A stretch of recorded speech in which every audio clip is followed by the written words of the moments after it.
Hi, this is John Wren, and this is the Startup Show. It's not fancy, but we are here each Friday to talk about startup. And we're sponsored by the Small Business Chamber of Commerce,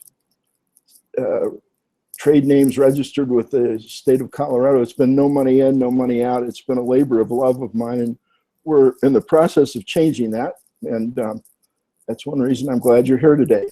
We are in the midst of Denver's Startup Week here in Denver. If you've been to Startup Week, you may have seen our Twitters. The tweets are asking for your opinion. What did you learn at Startup Week? And if you'll tweet those to us, we're going to use them on the show next week. You know, I should have done it yesterday. I did it early this morning. We just don't have enough of a sample yet. But if you go to Twitter and Denver Startup Week, you'll see that I'm there, John S. Wren, asking for your feedback on Startup Week. Are you starting something? And did you go to Startup Week wanting help getting started? Did it help?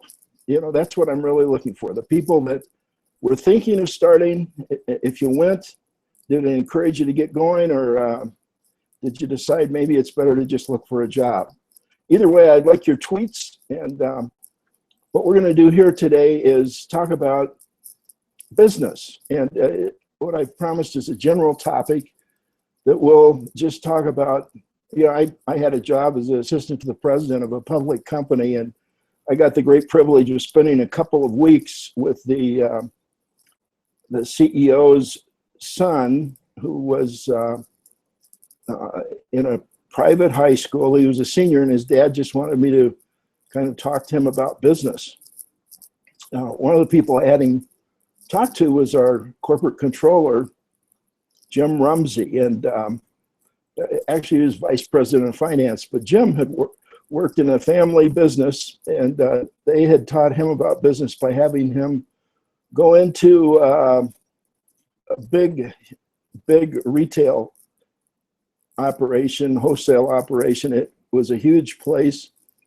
And he spent one day on each job, starting with the janitor and working his way up. And every day he got a promotion and would go and work with the next person. I thought that was a great idea. We weren't able to do it with Mr. Olson's son, but I was able to talk to him, and that's what I'm going to do with you briefly today. You know, it would be great if we all just cooperated. If men were angels, we wouldn't need an economy. We would just take care of each other. And I'm sure that Pope Francis sees that ahead for us. But men are not angels. And although I believe there are angels among us, today's Guardian Angel feast day, and we remember that we are being led, and we try to open ourselves to what's the next right thing to do.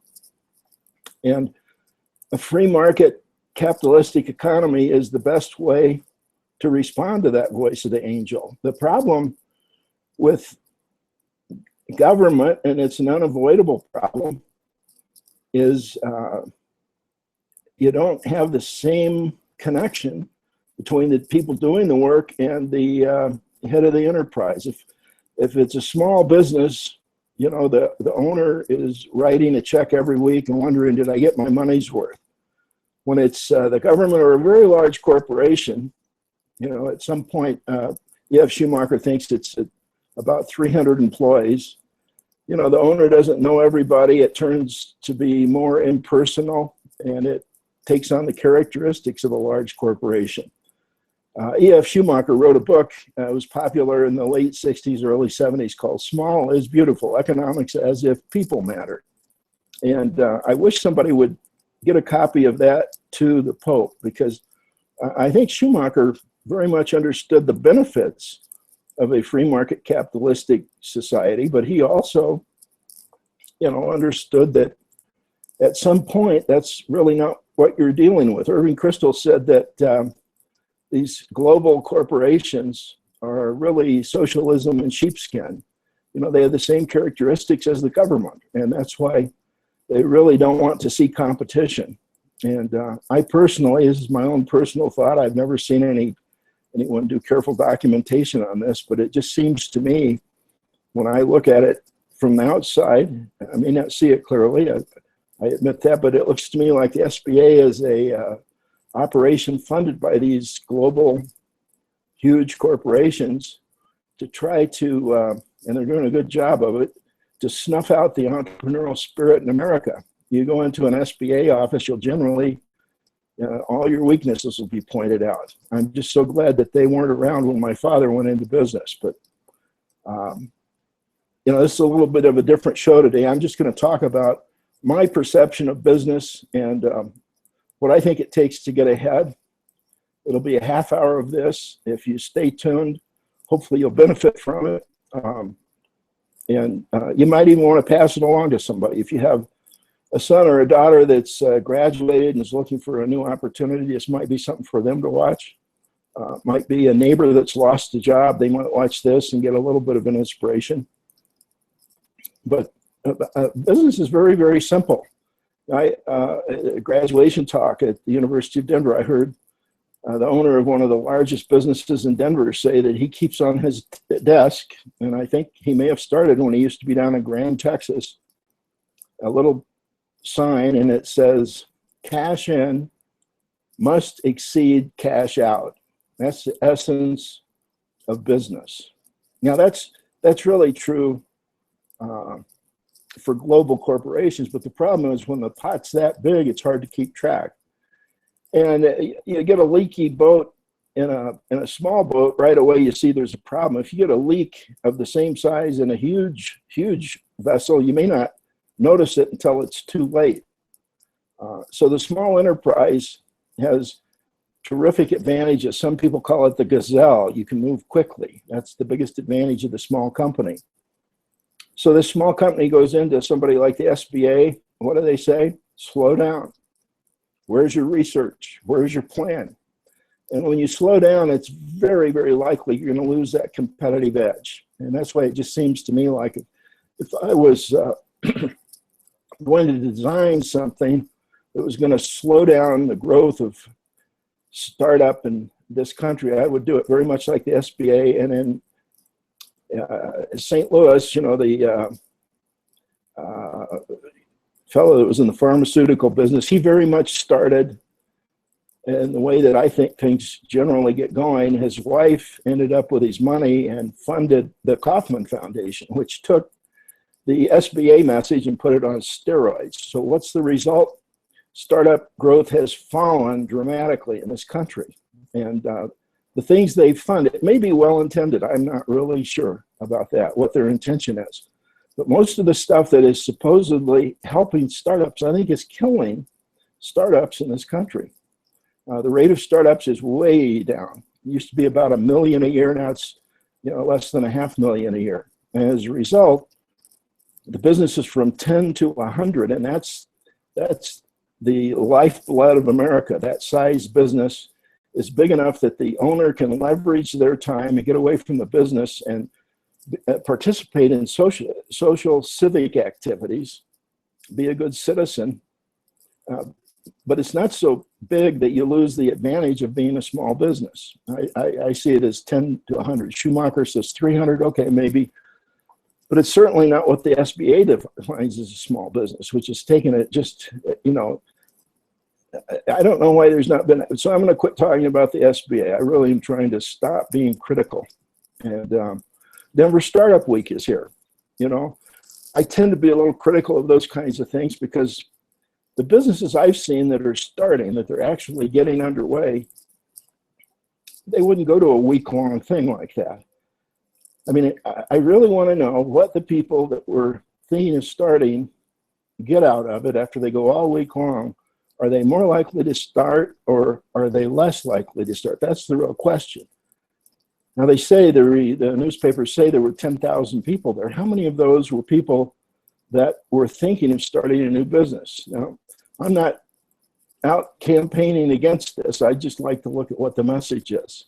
And I'm not going to campaign against the SBA. I really am trying to stop being critical and just tell you what I think works.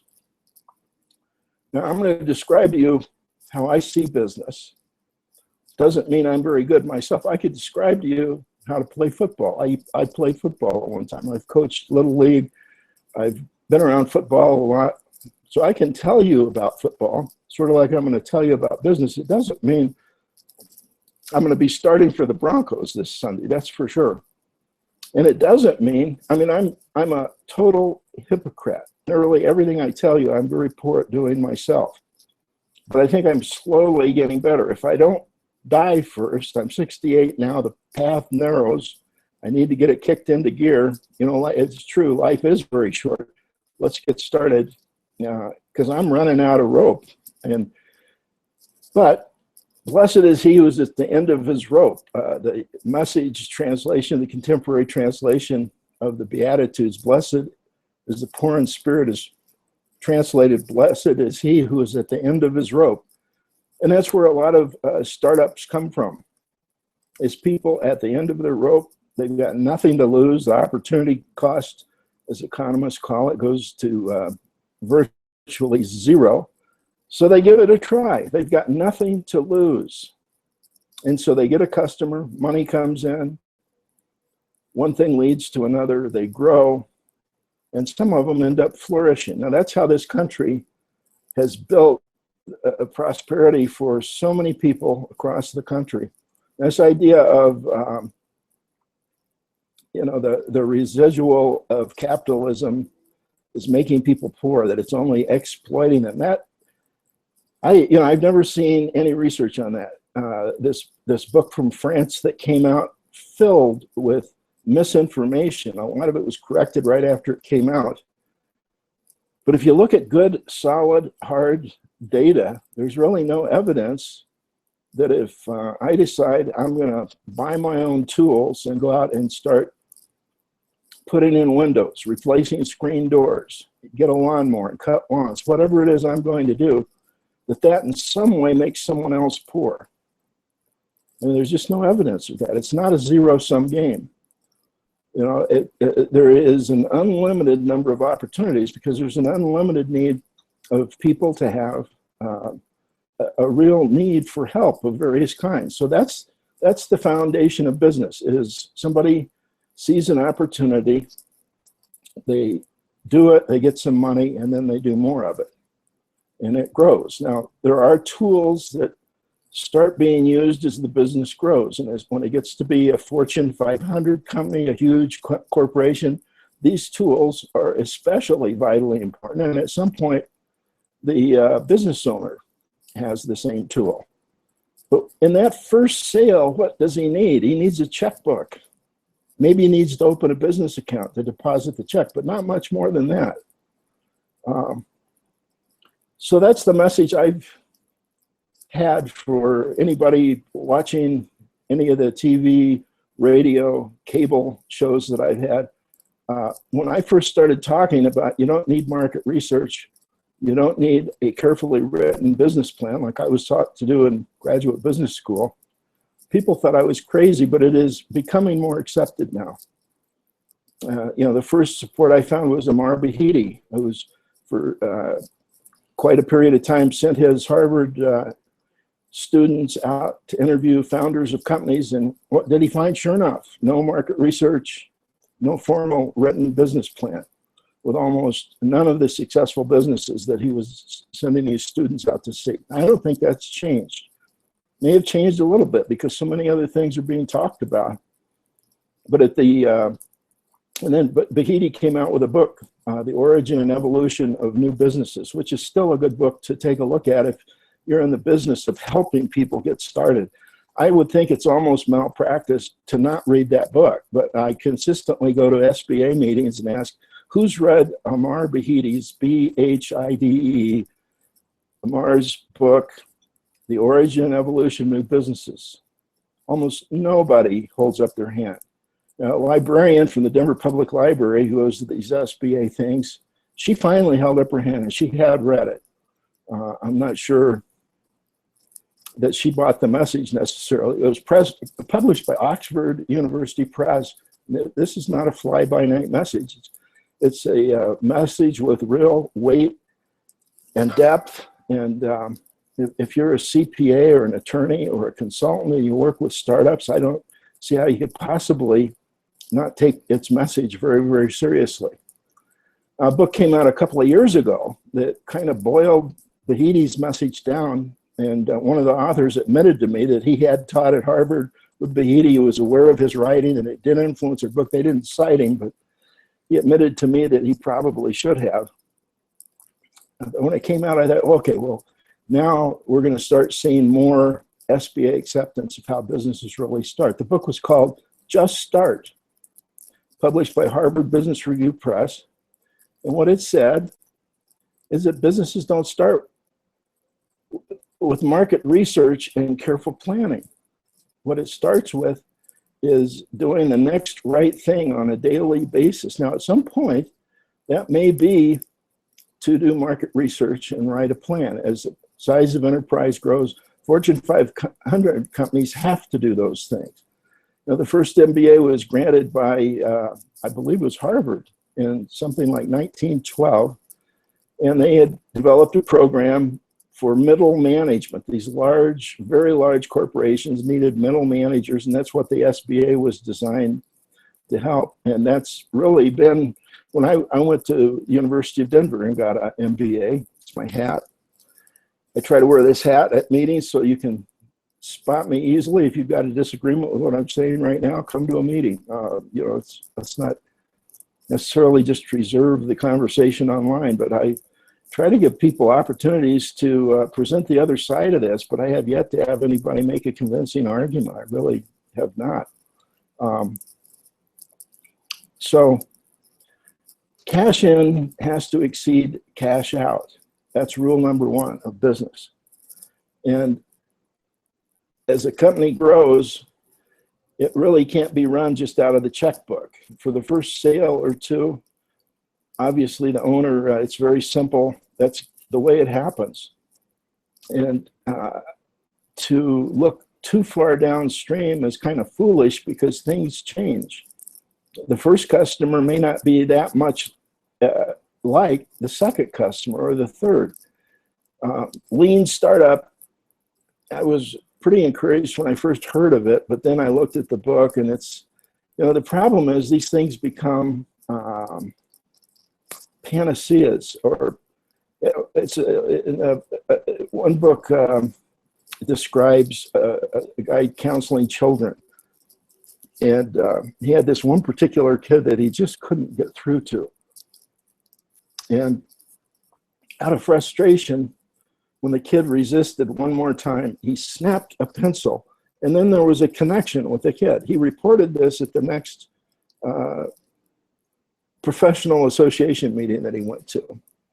Working with the kid resists, breaks the pencil, they connect, the therapy proceeds.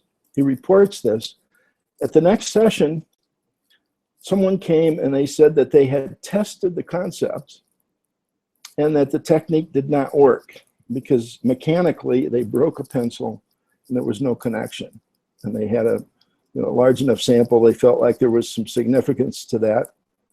But the difference was it was a spontaneous emotional breaking of a pencil compared to people that were breaking the pencil as part of the test.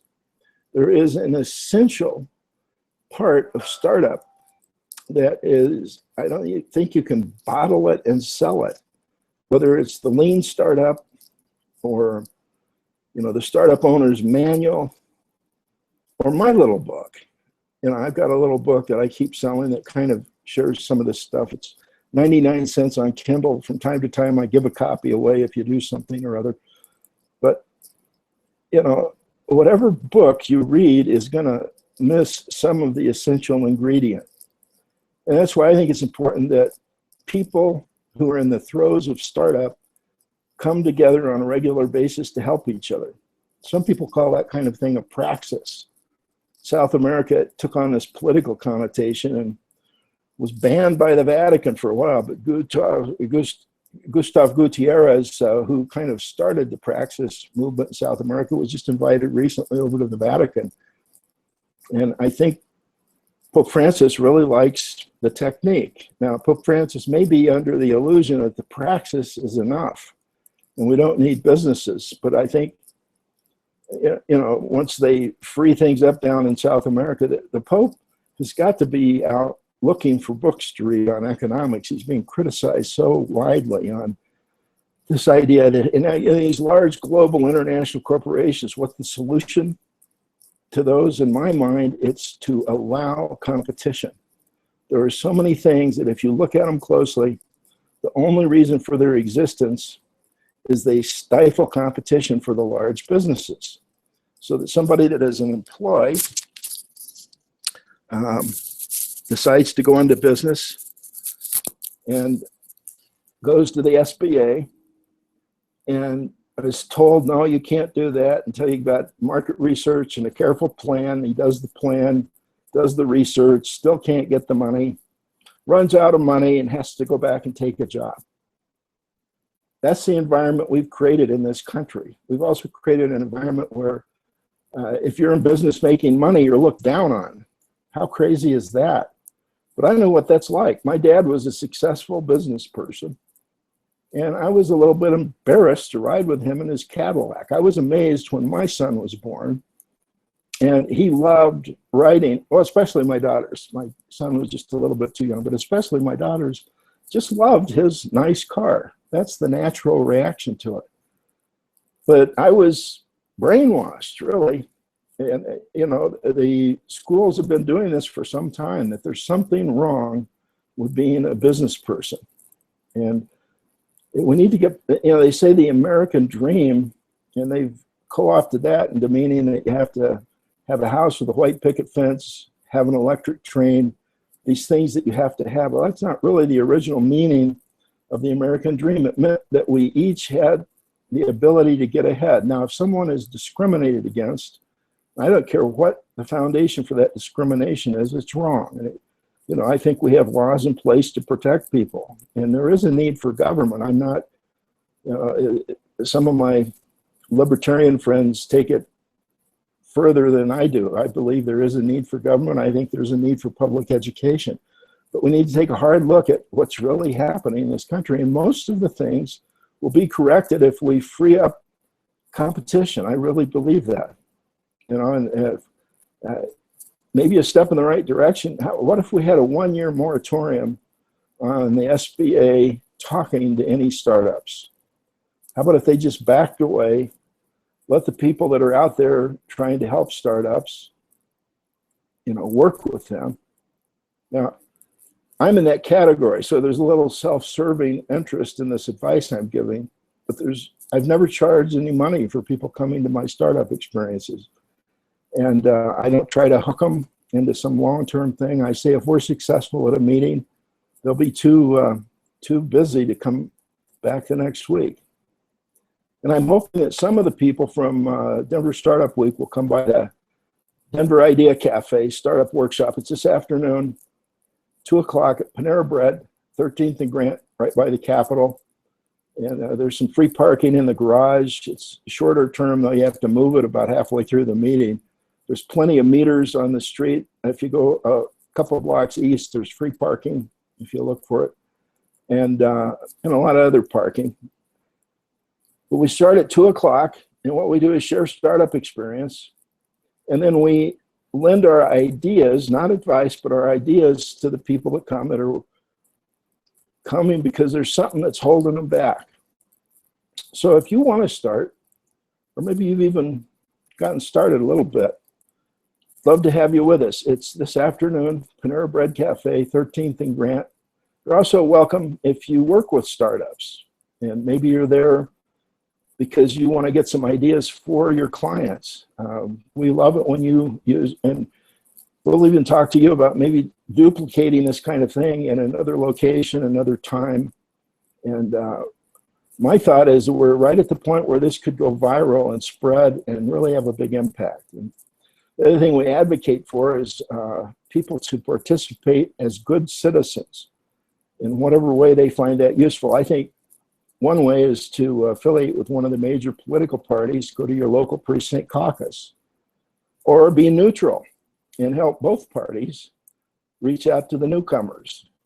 And we'll be talking about both of those things this afternoon, Denver Idea Cafe Startup Workshop, 13th and Grant And hope to see you there. It's free and open to everybody. We just ask that you bring your brain for the brainstorming and contribute your ideas to the people that put a topic on the table. My little book is on Amazon. If you go to Amazon and just Google John Wren, W-R-E-N, John Wren, Daring Mighty Things, the simplest way to start your first or next new business. It'll come right up. It's 99 cents on Kindle. And I'll give you $1 back if you don't find it helpful. I've never had anybody ask for the $1. Maybe you'll be the first. I don't know. But if you're at Denver Startup Week, I hope you will look on Twitter. My Twitter handle is @JohnSWren. And you'll see what I posted there this morning asking for input. Love to have you give me your input, especially if you are thinking of starting and you went to this all week long. Are you now more likely to start or less likely to start? That's really the bottom line question. I would hope reporters are asking those kinds of questions. All I've seen so far is estimated head counts, which is not all that helpful. You know, the other group that I advocate for is something called, that I call now a Franklin Circle. And it's this praxis idea taken a step further than the Idea Cafe. The Idea Cafe is a one-time startup workshop. Come again if you need it, but we don't want people coming just to network. It's a group with firing live ammunition, people in the throes of startup that come and get a bit of a boost and then go on to what's next. One of the things that I think is important is that people have some sort of support.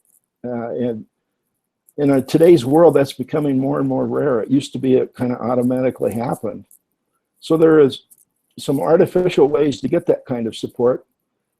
Peer advisory groups are sold to people that feel the need for this kind of thing. And what I'm an advocate of is a sort of a do-it-yourself approach like Ben Franklin did it himself back in Philadelphia in 1726, 27. He was 20, 21 years old. He gathered together a group of his more, what he called ingenious colleagues for the purpose of mutual improvement, they said, and met together every Friday evening for nearly 35 years, if you can believe that. And they stopped meeting pretty much because they all died, except Franklin, who lived an incredibly long time for back then. And that was about 10 years before the American Revolution. Franklin called it the best school. He felt like it prepared him for the role he played in the Revolution. And I started one here in Denver, inspired by what Franklin had done quite a while ago, and I've helped others get started. If you go to Google and just say how to start a Franklin Circle, pretty much all I know comes right up. It's not hard. You invite like-minded people, have a format for the meeting. I've got one I'll email to you if you want it. And then I'm also starting one myself. If you'd like to be in the Franklin Circle I'm starting, it's really mainly for people who have either got the idea they would like to start at some point, or you have or have had a successful small business. I'd like you in this group that we're going to have here in Denver. But whether it's to help you get yours started or if you want to join the one that I'm getting underway, give me a call. Or if I can help you in any other way, the number to call, 303-861-1447. That's 303-861-1447. We're here each Friday morning. We'll be back next Friday. We'll be talking about the Denver Startup Week. And love to get your tweet at John S. Wren. And it's 10:30.